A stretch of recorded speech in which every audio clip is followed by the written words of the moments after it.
네, 저는 1년 동안 호주 워킹 홀리데이를 다녀왔습니다. 저의 이야기를 지금부터 짧게 들려드릴 텐데요. 이런 순서로 제 이야기를 들려드리도록 하겠습니다. 네, 첫 번째, 일단 결심을 하는 게 중요하잖아요. 워킹 홀리데이를 가고 싶고 관심을 갖고 있지만 처음에 진짜 가야겠다 이렇게 생각하는 그런 계기가 있을 거예요. 저는 대학교 2학년 때쯤 그런 생각을 했어요. 휴학이라는 게 중학교 때도 못하고 고등학교 때도 못하는데 대학교 때만 휴학할 수 있잖아요. 권리잖아요. 근데 이 대학 4년을 그냥 스트라이트로 쭉 다닌다. 너무 재미없게 느껴지더라고요. 그리고 20대 초반이 아니면 할 수 없는 경험들이 이 세상에 너무 많다. 재밌는 것들, 꼭 전공 공부가 아니더라도 우리가 다양하게 경험할 수 있는 것들이 이 세상에 너무 무궁무진하게 많다는 생각을 했습니다. 그리고 두 번째 계기는 제가 특수교육을 전공했다 보니까 장애인 해외봉사를 가려고 준비를 했었어요. 그런데 그 영국으로 가는 걸 준비하다가 자꾸 컨택을 하고 메일을 보내도 자기들은 남자를 필요로 한다는 등 6개월 뒤에 와달라는 등 그런 거절 메일만 계속 받다 보니까 어떻게 하면 다른 방법으로 해외에 나갈 수 있을까를 고민하게 되더라고요. 그리고 마지막으로는 지금 내가 가면 임용고시도 1년 뒤에 봐야 하고 취업하는 것도 1년 더 늦어지고 뭔가 더 동기들보다 많이 뒤처지는 것 같은데 이걸 가야 할까 말아야 할까 고민할 때 차라리 후회할 거라면 어떤 방법으로든 후회할 거라면 하지 않고 후회하는 것보다 하고 나서 저질러 놓고 후회를 하자 이런 마음으로 이런 여러 가지 이유들로 워킹 홀리데이를 결심하게 되었습니다. 그래서 2010년 3월 저는 대학교 2학년을 마치고 휴학계를 내고 한 번도 떠나보지 못했던 이 대한민국이라는 나라를 인천공항으로부터 시드니까지 날아가게 됩니다. 잘 만들었죠? 웃어주세요. 네. 그리고 저의 처음 목표는 호주에 가면 호주에 있는 주요 도시 시드니도 있고 캔버라도 있고 멜번도 있고 골드코스트, 브리즈번 엄청 많아요. 이 주요 도시에서 다 살아보자. 이게 목표였어요. 그럼 자연스럽게 다양한 경험들을 하게 될 것이다. 그래서 시드니에 맨 처음 제가 갔잖아요. 그래서 시드니에 좀 살다가 퍼스로 날아갔다가 퍼스에서 멜번으로 갔다가 멜번에서 애들레이드로 갔다가 애들레이드에서 케언즈로 날아갔다가 케언즈에서 브리즈번으로 갔다가 브리즈번에서 골드코스트 갔다가 다시 시드니로 반응해주세요. 네. 이렇게 정말 많은 도시를 돌아다녔어요. 근데 너무너무 힘들죠. 돈도 많이 들고 만약에 우리나라라면 서울에서 대전 갔다가 대전에서 부산 갔다가 부산에서 다시 공주를 와도 하루 만에 다 다닐 수 있지만 여기는 한 도시에서 한 도시를 날아가는데 비행기를 타야 되고 비행기를 타고도 5시간, 6시간을 가야 해요. 그런 상황에서 이렇게 많이 돌아다니는 건 돈도 경제적으로도 또 제가 육체적으로도 많이 부담이 되는 일이었는데 지금 생각해보면 이렇게 많이 돌아다닌 것이 또 여러분들한테 많은 조언과 또 여러 가지 여행 정보를 드리는 데 큰 도움이 되지 않았나 싶습니다. 네, 이쯤 되면 제가 호주에서 어떤 일을 했는지 궁금하시죠? 제가 특수교육을 전공해서 좀 아이들을 다루는 일을 좀 많이 좋아하다 보니까 그쪽에서도 어떻게 하면 내 전공을 살려서 일을 구할 수 있을까를 고민했어요. 그래서 이제 정보를 찾은 그 일이 오페어라는 일이에요. 간단하게 설명을 드리면 외국인 가정에서 홈스테이를 하면서 그 엄마가 직장을 다녀야 하니까 엄마를 대신해서 아이들을 돌봐주는 건데 이제 그냥 베이비시터 개념이 아니라 아이의 모든 생활을 같이 하는 거예요. 그러니까 부모가 되는 거죠. 그래서 그 아이들을 돌봐주면서 이제 무료로 숙식을 제공받고 자연스럽게 그 현지의 문화와 음식을 체험하고 또 매일 매 순간 스피킹 연습의 기회가 주어지고 또 여느 직업처럼 아이를 돌본 것에 대한 페이를 받습니다. 이러한 여러 가지 장점 때문에 또 제 전공을 살릴 수 있는 일이었기 때문에 저는 오페어를 구했고요. 일주일에 제 스케줄이었습니다. 월요일에는 아이랑 같이 유치원에 갔다가 또 화요일에는 아이가 운동하는 날이라서 운동하는 체육관에 데려갔다가 또 수요일은 유치원 다니는 아이들의 엄마들끼리 모여서 미팅을 하고 목요일에는 제가 체육관에 가서 요가 수업을 듣고요. 또 금요일에는 아이의 스케줄이 따로 없었기 때문에 아이들 데리고 자유롭게 놀러 다니는 식으로 이렇게 일주일을 보냈습니다. 있습니다. 이거는 저희 아이가 너무 좋아했던 비스킷인데요. 이 비스킷이 아이가 좋아해서 먹기 시작하다 보니까 결국에 제가 이제 중독이 된 거예요. 그래서 한국 올 때 이걸 한 박스 사와서 왔다는, 네. 이제 사진을 좀 보여드릴게요. 여기 첫 번째 사진이 제가 돌봤던 3살짜리 남자아이고요. 여기가 이제 유치원, 아이들 유치원인데 2살, 3살 이런 아이들이 다니는 곳이다 보니까 엄마들이 항상 동행을 해서 엄마와 아이가 함께하는 프로그램으로 운영이 되던 유치원이었습니다. 이곳은 저희 집이었고 아이들 막 동네 아이들까지 다 모여서 이렇게 자주 놀고요. 또 농장 같은 데도 가고, 네, 이런 거 현장학습, 캥거루 호주에 많은 거 아시죠? 캥거루 그 동물원에도 가서 아이랑 이렇게 현장학습도 하고요. 이거는 호주의 생일 파티예요. 저희 한국 같은 경우는 아이들 롯데리아에서 생일 파티 하잖아요. 근데 호주는 이렇게 집으로 초대해서 넓은 정원에서 이렇게 엄마들이 인형탈도 쓰고 저렇게 좀 테마가 있는 생일 파티를 많이 해주더라고요. 이런 식으로. 네, 이런 식으로요. 각기 호주 가정마다 저렇게 트램폴린, 뭐 놀이터, 넓은 정원, 미끄럼틀, 이런 자동차까지 다 구비가 되어 있어서 좀 아이들이 많이 자유롭게 뛰어놀 수 있는 환경이 호주에 그렇게 주어졌던 것 같습니다. 이렇게. 다음으로는 이제 매주 금요일 날 이렇게 스케줄이 따로 없어서 놀러 다녔던 사진들. 네, 다음으로 이제 현지에서 구할 수 있는 일자리에 대해서 말씀드리도록 하겠습니다. 이미 앞서서 많은 정보를 들으셨기 때문에 저는 그냥 간단하게 말씀을 드리면요.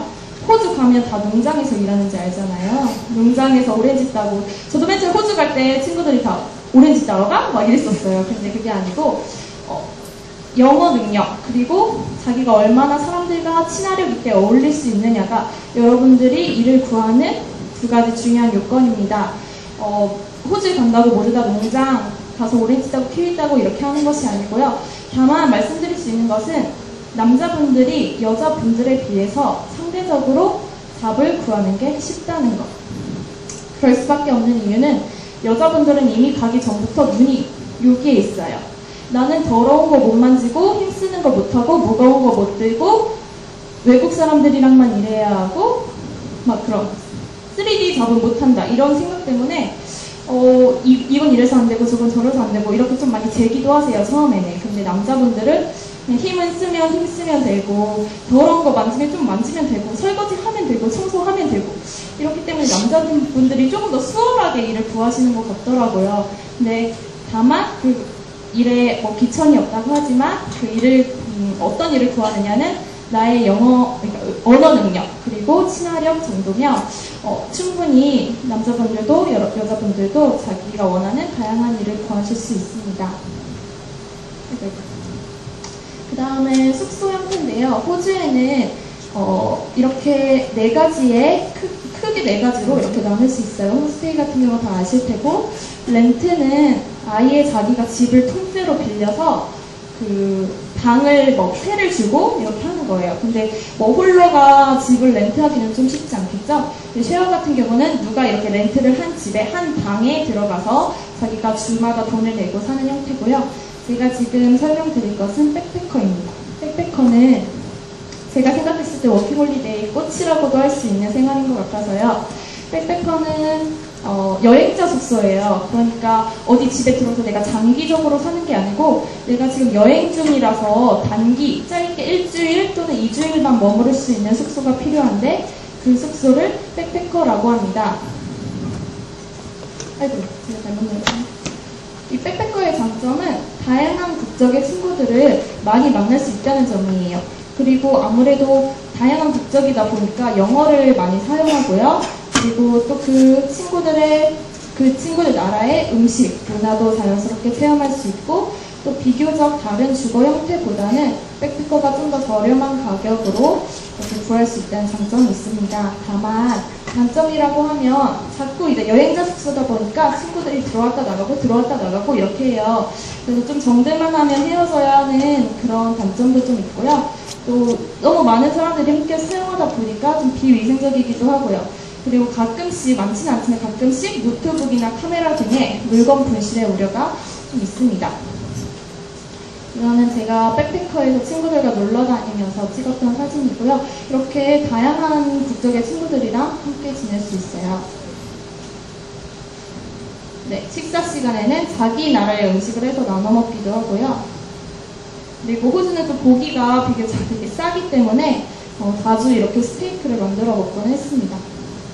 네, 이제는 제가 워킹을 했으니까 홀리데이를 해야겠지요. 그래서 저는 많이 여행을 다니긴 했지만 또 그 중에서 레포츠를 많이 즐겼어요. 아까 앞서 발표하신 분이 스카이다이빙을 꼭 해야 한다는 압박을 버려라 이렇게 말씀하셨는데, 저는 압박이라기보다는 뭘까, 저의 좀 버킷리스트 같은 거였던 것 같아요. 아, 살면서 한 번쯤 이런 거 한번 해보자.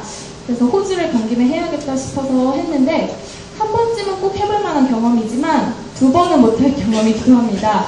이게 14,000피트 상공에서 떨어지는 건데요. 14,000피트가 어느 정도냐면, 제가 아까 오다가 검색을 해봤는데 땅에서 하늘까지 4.3km. 그러니까 잘 와닿지 않으시죠? 저 구름이 저렇게 나보다 훨씬 더 아래에 있는 그런 높이였어요.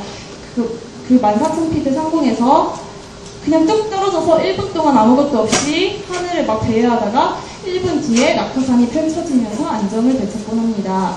근데 진짜 동영상도 제가 찍었는데 차마 보여드릴 수 없을 정도로 눈물과 콧물 막 몸에 있는 모든 액체를 다 빼는 것 같아요. 정말 죽다 살아난 그런 경험이었는데, 만약에 이제 원래 가격보다 100불을 더 추가하시면 동영상 촬영할 수 있고요. 350불 정도로 약 하나로 40만 원 정도면 이 경험을 하실 수 있습니다. 돈이 아깝다는 생각은 아니었지만 다시는 못하겠구나 이런 생각이 들더라고요. 두 번째로는 스쿠버 다이빙입니다. 제가 물을 좀 무서워하는데 이것도 좀 호주 왔으니까 해보자 이런 생각으로 도전을 했던 것 같아요. 좀 자신 있으신 분들은 자격증 코스를 밟아서 자격증을 따오시기도 하는데, 저는 그냥 한번 하루만 경험 삼아서 수심 30m 아래까지 15분에서 20분 다이빙하고요. 죽기 전에 꼭 가봐야 할 베스트 50, 그 여행지의 두 번째더라고요. 이 호주 케언즈의 그레이트 오션 로드라고 산호초가 그렇게 아름답기로 소문이 난 그 바다예요. 그래서 여기서 저렇게 스쿠버 다이빙을 해서 머리가 좀 창피한데 저렇게 하고 나면 시푸드 점심을 무료로 제공해주고, 또 저런 대여해야 할 조명조끼, 오리발, 잠수복 같은 거 무료로 대여해주고요. 가격은 200불, 20만 원이 조금 넘는 돈입니다. 마지막으로 했던 레포츠는 래프팅입니다. 다 MT 한번 가셔서 다 해보셨죠? 무주, 리조트 이런 데 가면 하실 수 있는데, 동강, 섬진강 래프팅과 절대 비교할 수 없는 호주에서의 래프팅은 또 엄청난 고난이도의 코스였어요. 저렇게 오전에 2시간 하고 오후에 2시간, 총 4시간을 래프팅 하는데요. 자외선 차단제가 필수라고 써놓은 점은 호주가 피부암 발생률 1위 국가예요. 그러니까 그만큼 직사광선이 엄청 강하거든요. 그래서 자외선은, 저는 또 생각이 없이 저렇게 짧은 반바지를 입고 가가지고 거의 저녁 때 집에 오니까 화상 비슷하게 피부가 다 상했더라고요. 그래서 혹시 호주에 가서 래프팅을 하시거든 자외선 차단제와 길이감이 좀 있는 그런 옷을 입고 하시는 것이 좋을 것 같습니다. 가격은 3개 중에는 제일 쌌어요. 160불, 그러니까 20만 원 안 되는 돈이죠. 네, 이제 제가 빨리, 지금 여러분들 배고프실 시간이라서 되게 급하게 달려왔는데, 이 워킹홀리데이 경험을 통해서 나는 무엇을 얻었는가 생각을 해보면요. 첫 번째로는 자신감입니다. 제가 호주에 다녀와서 제일 많이 들었던 말은, 야, 너 진짜 하나도 안 변했다, 이런 말 많이 들었어요. 제가 좀 호주 가서 살이 많이 쪄오긴 했었는데 그때 살찐 거 말고는 정말 하나도 안 변했다, 이 말 많이 들었어요. 근데 저는 알고 있었습니다. 제가 얼마나 많이 변했는지를요. 혹시 다들 그러시죠? 지금 한국에서 지금 학생으로 살아간다는 게 엄마가 해주는 밥 먹고, 아니면 기숙사 아줌마가 해주는 밥 먹고, 아빠가 보내주는 돈 쓰고, 그게 지금 여러분들의 생활이지 않습니까? 근데 일단 내가 그 나라에 갔을 때는 내가 싫든 좋든 자이든 타이든 간에 내가 돈을 벌어야 하고, 내가 집을 구해야 하며, 내가 알아서 내 밥을 먹고 살아야 하고, 내가 일을 구해야 하고, 모든 것이 다 저의 계획으로 이루어지고 내 힘으로 이루어지는 것들이에요. 1년을 그렇게 살다 보니까 자신감이 정말 많이 생기더라고요. 이제는 내가 어느 날 갑자기 어느 나라에 떨어져도 먹고 살 수는 있겠다 싶을 정도의 자신감을 제가 얻어온 것 같습니다. 그래서 어떻게 보면 지금 저는 아직 고양인지 모르는데 제가 거울을 보면 저는 사자 같은 거예요. 그래서 그런 자신감이 많이 생겼다고 할까요? 두 번째로 제가 얻어온 것은 역시 경험입니다. 그 많은 도시를 돌아다닌 것 하며 또 외국인 가정에 들어가 살면서 아이를 돌본 것 하며 또 여러 가지 여행을 한 것 하며 나 혼자 돈을 벌어본 것 하며 모든 것이 매일 매 순간이 또 새로운 색다른 경험을 하고 온 것 같습니다. 세 번째로는 여행인데요. 호주에 2년 동안 그렇게 많이 돌아다녔다 보니까 정말 그 호주가 진짜 자연이 아름답기로 소문이 났는데 여러 명소를 많이 돌아다녔어요. 물론 그렇게 많이 돌아다니는 게 좀 힘들기도 했지만 정말 평생 한 여행을 그때 다 했다고 그렇게 과장되게 말할 수 있을 정도로 많이 여행을 했던 것 같습니다. 네, 가장 궁금하신 영어가 얼마나 늘었느냐? 저는 제가 호주를 가기 전에 영어를 좀 잘한다고 생각했었어요. 왜냐면 한국에 있는 외국인들이랑 이제 의사소통을 하다 보면 어느 정도 말이 잘 통하는구나 이런 생각 때문에 영어가 어느 정도 되는구나 무리 없겠어 이러면서 갔는데 가자마자 완전 그 자신감이 산산조각이 났죠. 안 들리고 절대 안 들리고 물론 처음이기도 했지만 또 내가 무슨 말을 해야 할지 단어만 머릿속에 맴도는 사태가 벌어지더라고요. 그래서 이 사람들이랑 어떻게 대화를 하면 살아가지? 그런 자신감이 정말 바닥이 됐었어요. 알고 보니까 그 원인이라 함은 한국에 있는 외국인들이 우리를 배려한다는 걸 알았어요. 한국에서는 나를 위해서, 여긴 한국이니까 나의 나라니까 나를 배려해서 천천히 말해주고 또 쉬운 단어로 말을 해주잖아요. 그러니까 내가 다 알아들을 수 있었구나. 근데 호주에 가니까 호주는 나의 나라가 아니라 그들의 나라, 절대 나를 배려하지 않았고 그냥 자기들이 원래대로 하던 말을 하니까 제가 당연히 알아들을 수 없었던 거죠. 그래서 제가 10개월, 11개월을 호주에 있다 오면서 여전히 나는 11개월 다녀와서 네이티브처럼 말할 수 있어요. 이렇게 말씀드릴 수는 없어요. 물론 아직도 많이 부족하고요. 그렇지만 그래도 많이 익숙해졌다는 거, 듣는 거나 말하는 거나 훨씬 자연스러워지고 많이 익숙해져서 지금은 기본적인 의사소통 정도는 구사할 수 있다는 거가 영어가 많이 늘었다는 거고요. 그 다음에 얻은 거, 다섯 번째로 얻은 건 사람입니다. 제가 그렇게 많이 여행을 다니고 또 많은 도시를 돌아다니다 보니까 새로 적응을 해야 되고 새로 사람을 사귀어야 되는 불편함이 있었어요. 하지만 그 결과적으로는 이렇게 많은 사람들을 얻었고 여전히 이 모든 사람들과 연락을 주고받고 그런 관계는 아니지만 그래도 친하게 지냈던 몇몇 외국인 친구들과는 지금도 페이스북이나 카카오톡을 통해서 여전히 연락을 유지하며 그렇게 잘 지내고 있습니다. 마지막으로는 기회예요. 이게 기회라는 게 무엇이냐면 제가 지금 여러분들 앞에서 이렇게 서서 하고 있는 것. 제가 외교통상부 워킹홀리데이 서포터즈 활동을 하면서 만약에 호주를 갔다 오지 않았더라면 지금 제가 이 자리에 서 있을 리가 없잖아요. 다양한 경험을 했던 것들을 보여드리면요.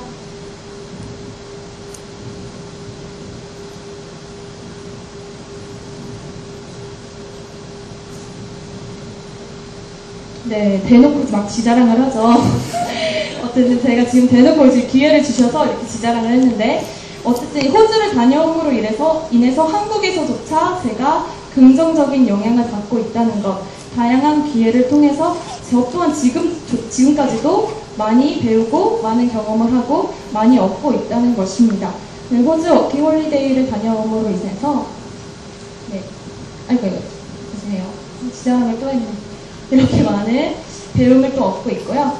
마지막으로 한마디 말씀드리면요. 제가 얼마 전에 국제제자훈련원 출판본부장이신 옥성호 씨의 15분짜리 강연을 들은 적이 있습니다.